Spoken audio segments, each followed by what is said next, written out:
اعوذ باللہ من الشیطان الرجیم بسم اللہ الرحمن الرحیم وآت المال علی حبہ ذوی القربى والیتامى والمساکین وابن السبیل والسائلین وفی الرقاب۔ صدق اللہ العظیم۔ قرآن کریم کی جو آیت مقدسہ میں نے آپ حضرات کے سامنے تلاوت کی ہے، اس میں اللہ پاک نے فرمایا وآت المال علی حبہ، اپنا مال اللہ کی محبت میں خرچ کرے۔ خرچ کہاں کرنا ہے؟ ذوی القربى والیتامى والمساکین، سب سے پہلے اپنے قریبی رشتہ داروں میں، یتامہ اور مساکین میں۔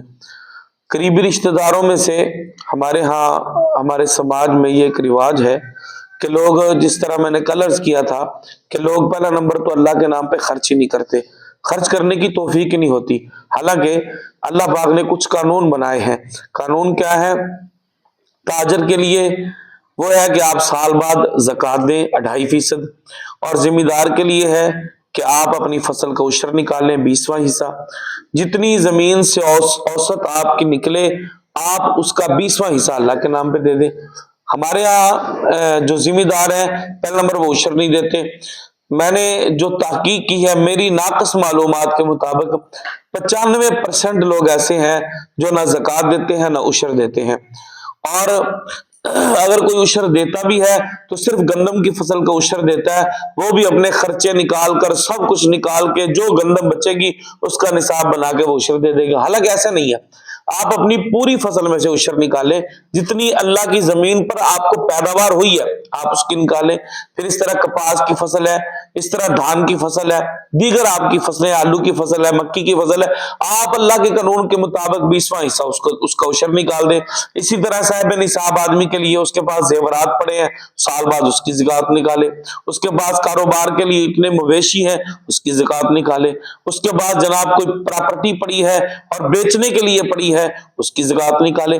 اسی طرح اس کی دکان ہے یا اس کے پاس پیسہ پڑا ہے تو اسے چاہیے کہ وہ زکوٰۃ نکالے۔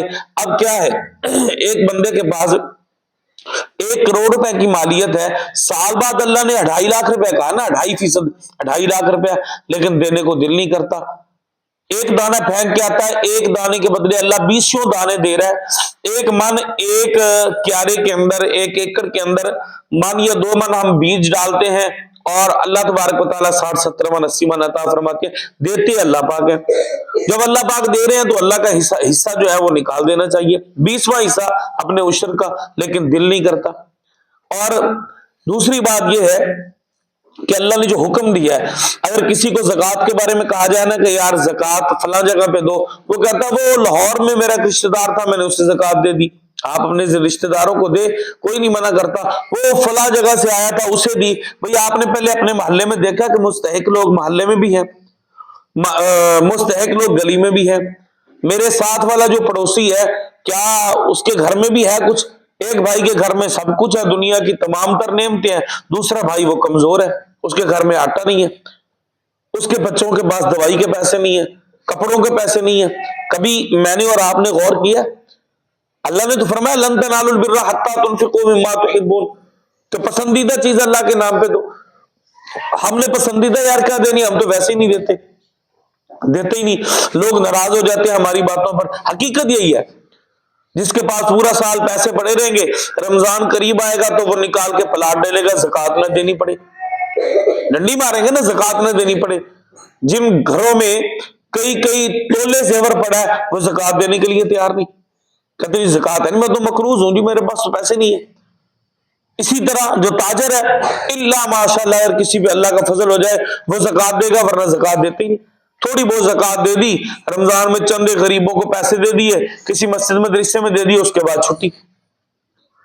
کیا اللہ کے قانون کے مطابق ہم چل رہے ہیں؟ ہم انشاءاللہ کل اسی موضوع پہ پھر بات کریں گے کہ کتنا ہم اللہ کے نام پہ دیتے ہیں اور کتنا اللہ تبارک و تعالیٰ ہم پہ رحم فرماتا ہے۔ حالانکہ قرآن پاک میں تو ہے فلما جاء شر امثالها، تم میرے نام پہ 1 دو گے، میں دنیا میں 10 گنا دوں گا۔ اللہ کے کاموں کے تجربے نہیں کرنے چاہیے، لیکن صحابہ پریکٹیکل کے طور پہ دیکھتے تھے کہ ہم نے اللہ کے نام پہ 1 دیا، اللہ ہمیں 10 گنا دے گا۔ کیا خیال ہے، مجھے اور آپ کو اللہ نہیں دے گا؟ میرے آپ کے لیے یہ حکم منسوخ ہو چکا ہے؟ نہیں، حکم وہی ہے، لیکن وجہ کیا ہے کہ ہمارا ذہن اس طرف نہیں جاتا، ہمارا دھیان اس طرف نہیں جاتا۔ دنیا کے سارے کاموں پہ ہمیں کامل مکمل یقین ہے، اللہ کی بات پہ کامل مکمل یقین نہیں۔ آج سے ذہن بنا لو، ذمہ دار ہو تو اپنی فصل کا پورا عشر دیں گے، جب آپ عشر نہیں دیں گے نا پھر اس طرح چیختے رہیں گے مر گئے جی، لٹے گئے، گندم کا ریٹ نہیں، وہ نہیں۔ جب ہم نے اللہ کا حصہ نہیں نکالنا تو پھر رونا ہی ہے نا، چیخو چلاؤ جتنے مرضی کرتے رہو جو مرضی۔ تاجر اسی طرح رو رہا ہے جی مجھے نقصان ہو، نقصان تجھے تب ہو رہا ہے تو اپنے مال سے زکوٰۃ نہیں نکالتا۔ جب صاحب استطاعت لوگ زکوٰۃ نکالیں گے، اللہ کے نام پہ خرچ کریں گے، غریب کا چولہا جلتا رہے گا، غریب روٹی کھائے گا تو میں دعا کرے گا۔ تو خدا را اپنے ہمسایوں میں، اپنے پڑوسیوں میں دیکھو کہ میں نے پیٹ بھر کے کھانا کھایا، آیا کہ میرے پڑوسی کے بچوں نے پیٹ بھر کے کھانا کھایا، آیا کہ میرے بھائی کے بچوں کے گھر میں بھی کچھ ہے کھانے کے لیے، میری بہن کے گھر میں جن کے زمین کا حصہ میں دبا کے بیٹھا ہوں، 1 ایکڑ 2 ایکڑ میری بہن کا حصہ تھا، میں وہ دبا کے بیٹھا ہوں، اور اس بیچاری نے حالات کی ستائی ہوئی نے کہا چلو کہ میں اپنی زمین بھائی کو دیتی ہوں۔ کبھی بھائی نے بھی بہن کا خیال کیا کہ بہن کے گھر میں ہے کچھ یا نہیں؟ عید آئی ہے یا کوئی تہوار آیا ہے، میرے بہن کے بچوں کے لیے بھی کپڑے ہیں یا نہیں؟ سردی کا موسم ہے، کیا میری بہن کا بھی گوشت کھانے کو جی کرتا ہے یا صرف میرے ہی بچوں کا جی کرتا ہے گوشت کھانے کو؟ خدارا تھوڑی توجہ دے، اللہ نے جتنا دیا ہے تھوڑے سے۔ اب ہمارے یہاں ایک اور بات، آخری بات کرتا چلو، لوگوں کہتے ہیں جی 500 1000 ہوگا تو دیں گے، 500 1000 نہیں ہے تو نہ دیں۔ نہیں بھائی، آپ 10 روپے کی طاقت رکھتے ہیں تو آپ 10 دے دیں، 100 کی طاقت رکھتے ہیں 100 دے دیں، 500 کی طاقت رکھتے ہیں 5۔ اللہ دلوں کے حال کو جانتا ہے کہ تیرے دل میں کیا ہے وہ اللہ جانتا ہے۔ تو 10 روپے دے گا، اللہ تجھے 10 گنا پھر بھی ثواب دے گا۔ 500 قیمت ہے 500 دے، لیکن کچھ نہ کچھ خرچ کیا کرے۔ کہیں ایسا نہ ہو کہ ہم کنجوسی کرتے رہے اور ہاتھ مٹھی بند کرتے رہے، جیبوں میں بینکوں میں پیسے سٹور کرتے رہے، اور جب نکلے تو وہ سارے پیسے ڈاکٹر لے جائیں، ہسپتالوں میں لگ جائے۔ تو ہسپتالوں سے لگانے سے بہتر ہے کسی غریب پہ خرچ کر دیں۔ اللہ تعالیٰ میرا آپ کا سب کا حامی ناصر ہو۔ وآخر دعوانا الحمدللہ رب العالمین۔